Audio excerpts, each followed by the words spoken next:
है कि कह रहे हैं कि भरत मिलाप हुई थी।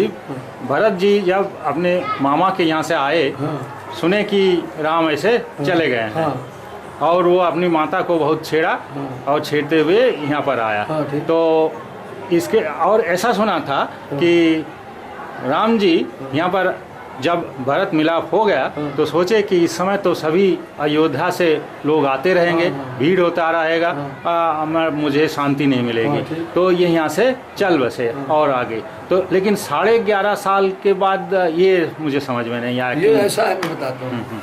भगवान राम पर्णकुटी बना के रहे थे लेकिन एक निश्चित जगह पे नहीं रहते थे। अच्छा, जगह जगह रहे। जैसे राम सैया है, एक पड़ती है वहाँ रहे, एक सीता रसोई पड़ती वहाँ रहे, एक सीता जानी को स्नान वहाँ किए। तो ये ऋषि मुनियों के आश्रम में वाल्मीकि में भी रामायण में वर्णन है कि ऋषियों के यहाँ भी रहते रहे, कहीं 6 महीने रहे, कहीं 1.5 साल रहे, कहीं साल भर रहे। इस तरह से जो है रह करके ये यहाँ पर पर्णकुटी बना के एक जगह न रह के ये भ्रमण करते रहे, विभिन्न जगह में रहे, लेकिन आसपास ही, बहुत आसपास कोई दूर नहीं। और कामतानाथ जी में इनके बैठने का रहा, जहाँ मिलाप हुआ था एक उनके बैठ के रूप में थे। वहाँ ये भी जाते थे तो उनका जो दर्शन कर बैठते थे और वहाँ पर उनके बैठने का बैठका था। तो रहने का यहाँ था, पर्णकुटी थी।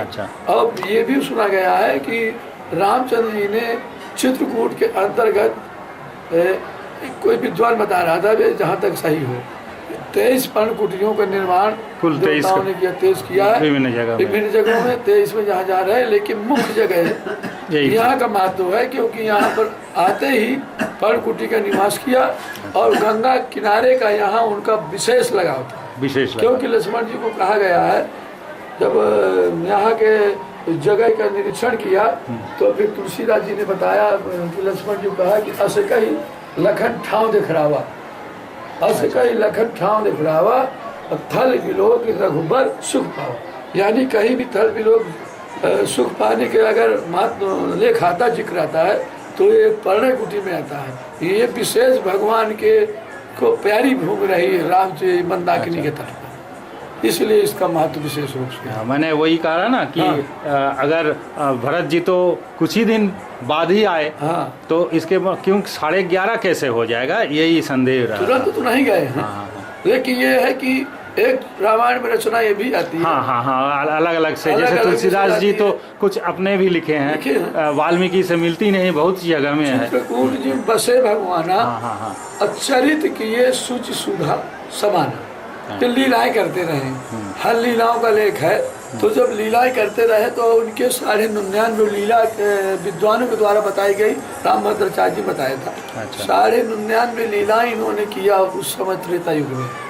और आधी लीला जब रह गई उस समय पर इस फटिक शिला में एक बार चुन कुसुम सुहाय निजकर भूषण राम मनाए, सीते पहिराए प्रभु सादर, और फटक शिला बैठे अति सुंदर। तो जब वो लीला करने का विधान बना उस समय जयंत को शंका हो गई कि ये साधारण न रहे। कहते हैं कि भगवान होते तो जयंत माने इंद्र की, जयंत का पुत्र, जयंत इंद्र का पुत्र। तो इनको जो है ये शंका हुई कि साधारण न रहे, अगर ईश्वर होते तो स्त्री का श्रृंगार न करते। तो ये समझ में आ रहा है कि स्त्री का मतलब सेवा के रूप में कर रहे हैं, इसलिए उन्होंने चोंच मारा था। सीता चरण चोत हत भागा, मंद मूढ़मति कारण कागा, और सीता चरण चोत हत भागा। उस समय जो उनके श्रृंगार वाला काम था वो आधा का अधूरा रह गया। और जयंत को जो है यहाँ एक नयन का तजा भवानी, एक नेत्र से उसको माने दंड दे दिया एक सीख के बाद से, और उसके बाद चले गए। इसके बाद भी वो प्रस्थान किया जब यहाँ हुआ। और ये बताते हैं कि यहाँ पर जयंत ने चोंच मारा था और वही आधी लीला जो है द्वापर युग में जब भगवान का शुरू करना था तो राधिका जी से कहा, तो राधा जी ने कहा था कि हमारी आधी लीला चित्रकूट में जो रह गई है द्वापर युग की, वो त्रेता युग की, उसको हम आकर के पहले निरीक्षण करें।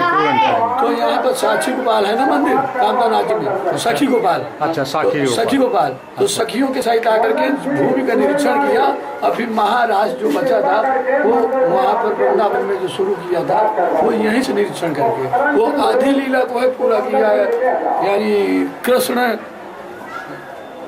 कृष्ण अवतार में आधी लीला 99 लीला भगवान यहाँ पहले कर चुके हैं, ये बताया।